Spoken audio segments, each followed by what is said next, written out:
Barricade two north সিটির অংশ হিসেবে আজকে তারা তিতুমির কলেজের শিক্ষার্থীরা রাজধানীর মহাখালী আমতলে যে রেল সড়ক সেটি তারা আটকে দিয়েছে, সেটি তারা আটকে দিয়েছে।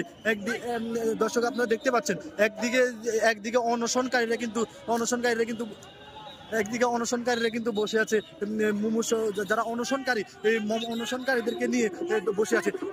অনশনকারীরা কিন্তু দর্শক আপনারা দেখতে পাচ্ছেন অনশনকারীরা কিন্তু রেল লাইনের উপর তারা বসে গিয়েছে। তাদের দাবি আদায় না হওয়া পর্যন্ত তারা বলছে তারা এই রেল লাইনটি কিন্তু তারা ছাড়ছে না। আমরা কিছুক্ষণ আগে দেখেছি একজন অনশনকারী কিন্তু মুমূর্ষু অবস্থায় স্ট্রেচার থেকে ছিটকে পড়ে গিয়েছেন এবং তিনি রাস্তায় শুয়ে গেছেন। একটু আগে তাকে ইমার্জেন্সিতে অ্যাম্বুলেন্সে করে হসপিটালে নেওয়া হয়েছে। দর্শক এই মুহূর্তে দেখতে পাচ্ছেন অপর একদিকে কিন্তু পুলিশের সতর্ক অবস্থান, পুলিশ কিন্তু যে কোনো সময় যেতে পারে অ্যাকশনে। পুলিশ এবং শিক্ষার্থীদের মুখোমুখি অবস্থান। দর্শক যদি আপনাদেরকে দেখানোর চেষ্টা করি, এই সাইডে কিন্তু ব্যাপক পরিমাণ আইন শৃঙ্খলা বাহিনীর অবস্থান, পিছনে জল কামান, সামনে তারা খুবই শক্তভাবে অবস্থানে নিয়েছে। দর্শক তিতুমির কলেজের শিক্ষার্থীরা কিন্তু তিতুমির কলেজের রাষ্ট্রীয়